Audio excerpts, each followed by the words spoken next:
What if I told you that one of the most infamous houses in American history wasn't just the site of a gruesome mass murder, but is also home to one of the most terrifying hauntings ever recorded?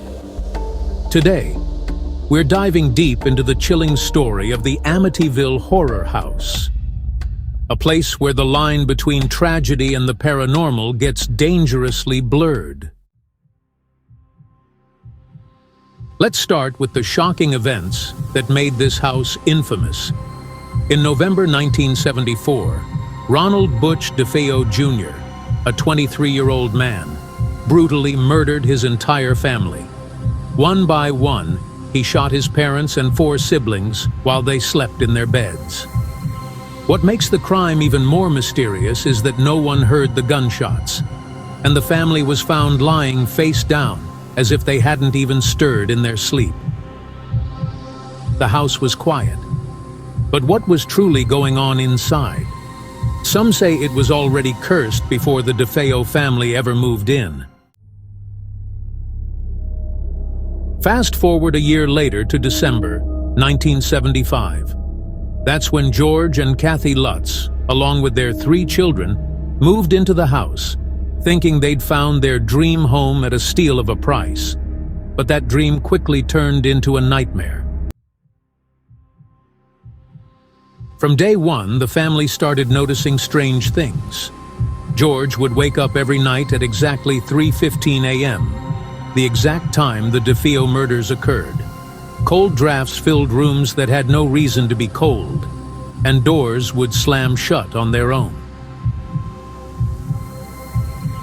Kathy Lutz began experiencing something far more disturbing. She reported being physically attacked by unseen forces, with strange welts appearing on her skin, and even once waking up to find herself levitating above her bed. Imagine the terror of being in your own home, unable to explain what's happening to you, and feeling powerless against forces you can't see. But it wasn't just Kathy. Their young daughter, Missy, had a new imaginary friend named Jody.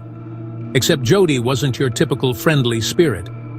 She claimed Jody was a demonic pig with glowing red eyes. And then George saw it too, staring back at him through a window one night.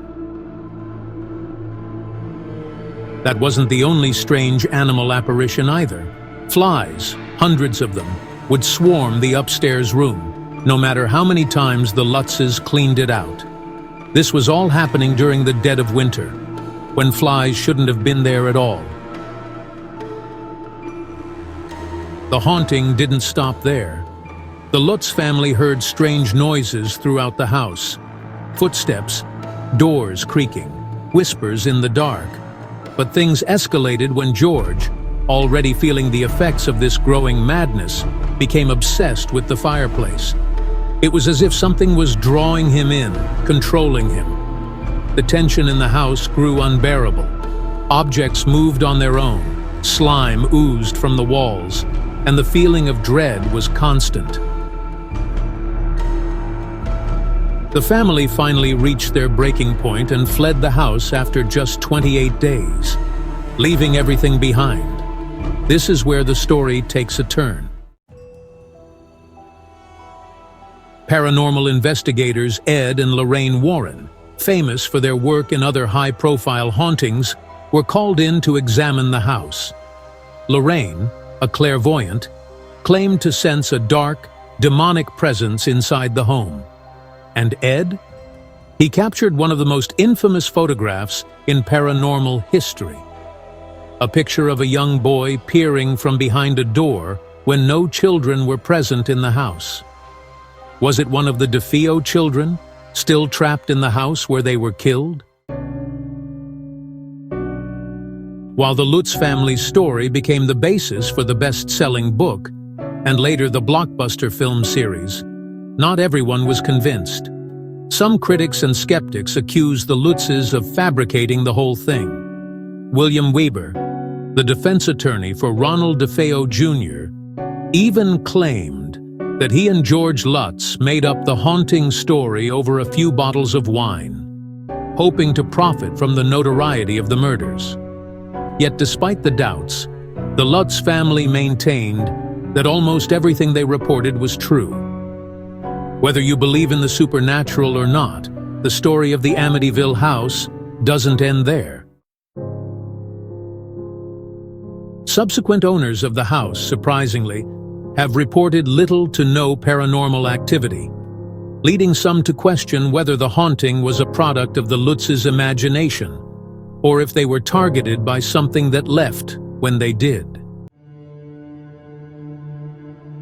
Still, the allure of the Amityville Horror remains strong. The house has undergone several changes over the years, including its address and those iconic quarter-moon windows that were seen in the movies. But it doesn't matter how many renovations it goes through. People are still drawn to this place of both horrific tragedy and supposed demonic activity. Paranormal investigators, thrill seekers, and curious tourists continue to visit Amityville, standing outside that infamous house on Ocean Avenue, wondering if the spirits of the past still linger within. So, what do you think? Was the Amityville house truly haunted? Or was it all a hoax crafted for fame and fortune? Let me know in the comments below. And if you're ever in New York, why not take a drive down Ocean Avenue and see if the house gives you a chill? Be sure to like and subscribe for more stories of haunted places and the unexplained. Thanks for watching, and remember, sometimes the truth is stranger than fiction.